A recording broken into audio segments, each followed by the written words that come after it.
let's start sewing the Monet. Hopefully you have all your pattern pieces cut out, you got all your elastics, and you are ready because we are gonna dive right in.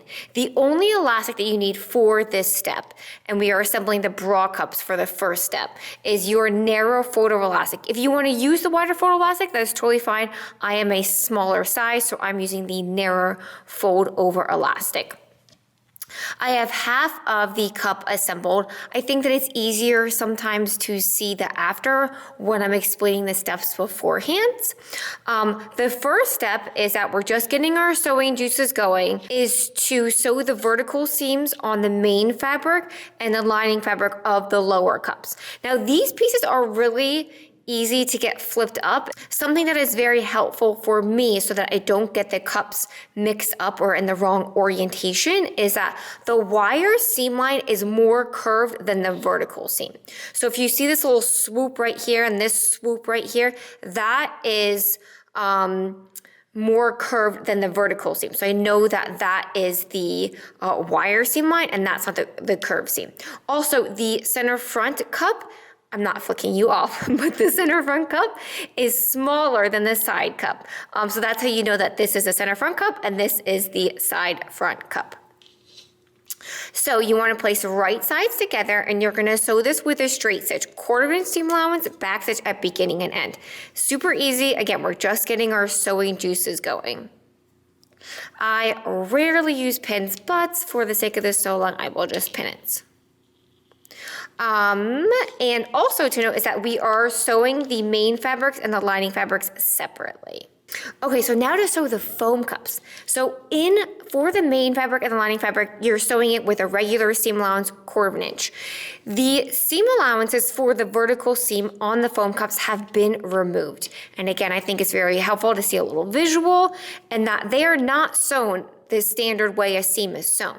They're actually butted together and they are stitched with a zigzag stitch. I'm gonna film it as I'm sewing it, but here you get a visual of that they are butted together and there's a small zigzag that's straddling the edges and keeping them together.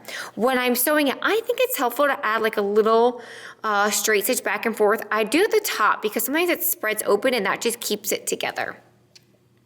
So again, and also you want to make sure that you're sewing 2 left boobs and 2 right boobs. So I'm looking at this and I'm saying, okay, this edge is a little bit more swooped. This edge is a little bit more swooped. So I'm going to butt these together. And as I'm sewing it, I'm going to use that zigzag stitch. A zigzag stitch will vary from machine to machine, so I don't have a setting to give you, but you want it to be wide enough that it straddles both edges.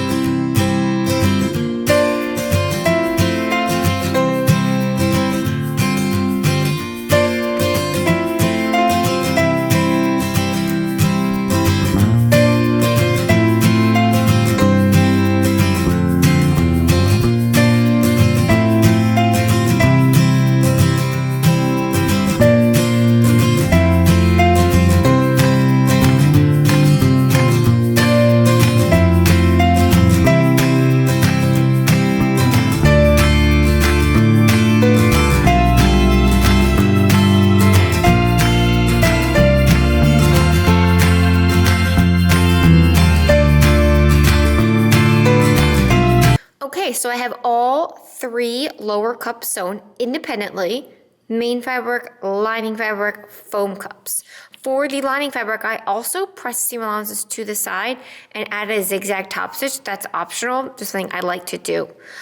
Next step is to lay the main fabric over the foam cups. I like to align it at the bottom, pin it.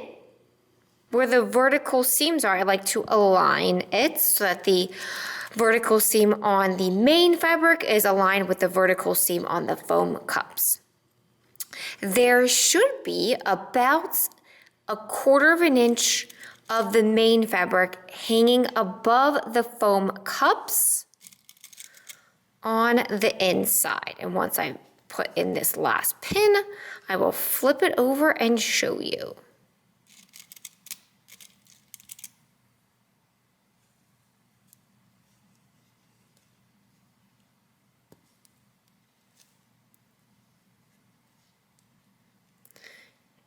that? Okay, yeah. So don't freak out if you see that the main fabric is hanging above or extending past the foam cups. It is intended to be that way.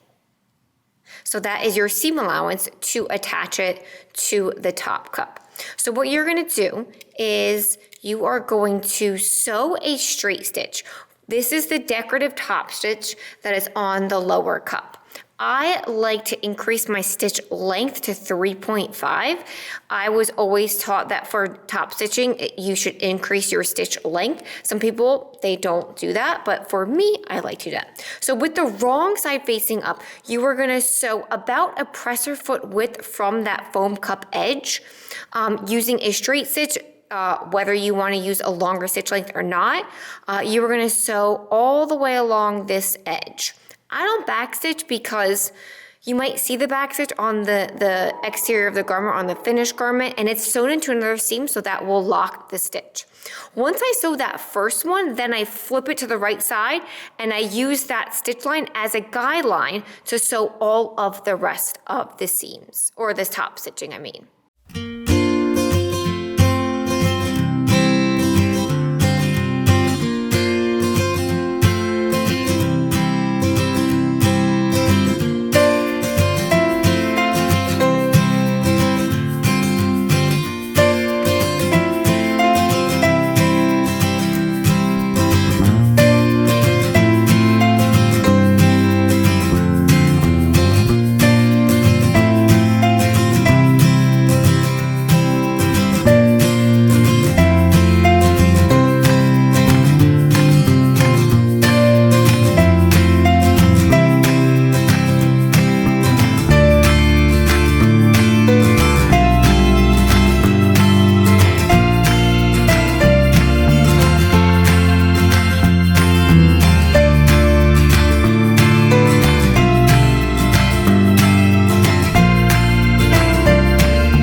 Okay, so now you have your lower cup main fabric and foam. You have your lining lower cup. Let's attach it to the top cup. So we're gonna lay the top cup right sides together with the lower cup main fabric and foam.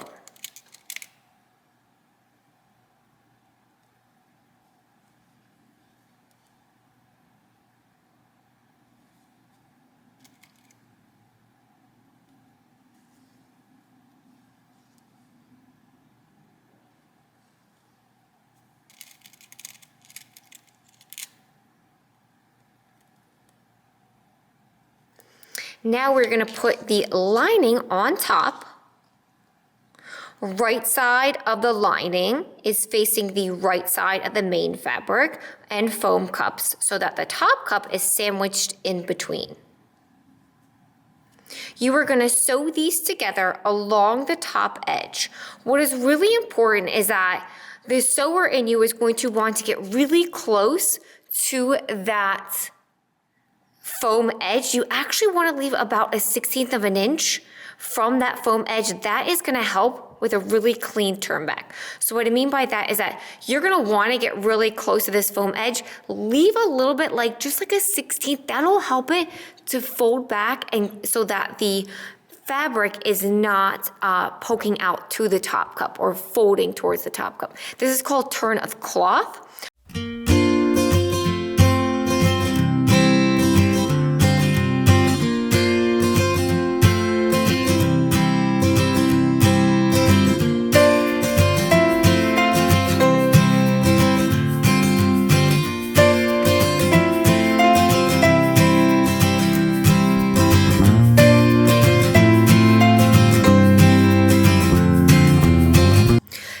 Cup is attached to the lower cups. Then I folded the lining fabric to this side, and I did a zigzag edge stitch. Usually edge stitches are just a straight stitch, but I did a zigzag stitch just because. Then you will fold it to the inside.